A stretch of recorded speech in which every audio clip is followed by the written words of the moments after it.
go.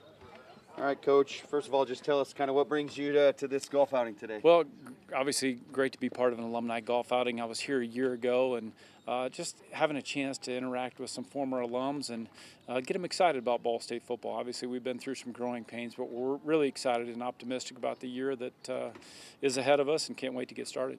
Why is it important to get out here and talk to the alumni? I think it's just always important because the alumni, that's an extension of you. Obviously, I am an alumni in addition to being the head football coach. So it's always important to any opportunity that you have to be able to get out, interact, communicate with your alums and from all over, from different parts of not only Indiana, but wherever we can get to, and just making sure that we build a connection, a relationship, and making sure they're excited about what we're doing and make sure they're still excited and engaged with Ball State University. So what should people be excited about for this year? Listen, we've been through some growing pains. We had some injuries that took place a year ago, no excuses, but excited because we've got a lot of depth now. Our staff's done a great job in recruiting the last couple of years and building some great classes, which has allowed us to play a lot of young players early in their careers.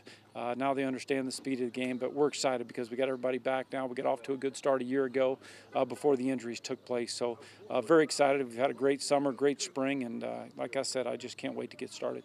Obviously, Riley's coming off the Manning Passing Academy. I just saw. What steps do you feel like he has to make? Obviously, last year struggled with injuries. What steps do you feel like he has to make as a quarterback, and maybe how did that camp help him? I think more than anything, you're always trying to improve your game from a mental standpoint. When we have an opportunity to pick the brains of some of the most successful quarterbacks that have ever played the game at any level in the Manning family, it doesn't get any better than that. And he's also down there in a competitive environment where some of the other top college quarterbacks in the country are there. And let's face it, you're there, you're trying to help young quarterbacks that are aspiring to play at the college level. You're trying to help them and, teach them, but at the same time, your competitive juices get flowing and you want to see how you stack up against some of the other top quarterbacks in the country. So great opportunity for him to learn, to soak up a lot of information and to compete on a national stage. One of the guys that's protecting him, obviously, Curtis Blackwell from around this area. Played some for you guys as a freshman. How would you evaluate his freshman year, and what are you looking for him in his sophomore year? Curtis accomplished something I didn't think was possible. When you're a freshman when you're entering a college program as a true freshman, the toughest transition is really in the trenches. And Curtis, to be a starter as a true freshman was very impressive. That just is a testament to how hard the young man worked when he arrived in our program. Coach DeVan did a great job with him, and really Curtis is such a high character guy, and for him to be able to compete early in his career at Ball State, and now he's used to the speed of the game. Now he understands that. There's a lot of moving parts when you enter as a true freshman, so now he knows that, and it's going to be a big year and a great rest of Curtis Blackwell's time at Ball State University. It would be a lot of fun to watch.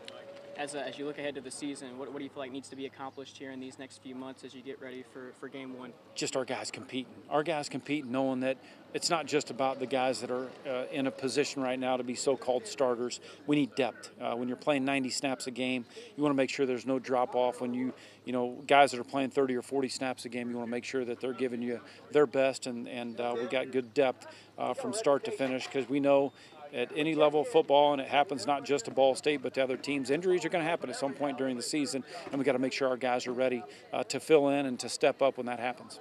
What's going to make your team the most successful this year? I think just what we've been through growing pains-wise, our guys are going to appreciate success. They understand how difficult it is to win week in, week out, and making sure you don't ever take anything for granted. We open up the season against Central Connecticut State on a Thursday night. We're looking forward to that day, and then obviously we got an exciting non-conference schedule with Notre Dame, Indiana to follow that. But we're going to be successful because of the work ethic, because of the want-to, and because the growing pains that we've been through as a football program. Before the spring practice schedule started, you talked about wanting to rebuild the team's confidence a little bit after last year. Do you feel like you accomplished that this spring? I think no question. I think it all started with our leadership council and with our strength coach to be able to make sure guys are having fun playing the game again, to make sure guys are having fun training and all the hours that you put in to be able to be successful on the field. And I think our young men know that we can be a pretty dangerous and good football team when we got all of our guys healthy. And so it was good to see that in spring, having fun again, and we've carried that into the summer. Obviously, we got about a month to go here before we start training camp, and our guys know that we need to finish the summer the way we started it, and I've got no doubt that that'll happen just because of the way our leadership council's handled things. Thanks, Coach. Thank you guys very much. Very nice to meet you.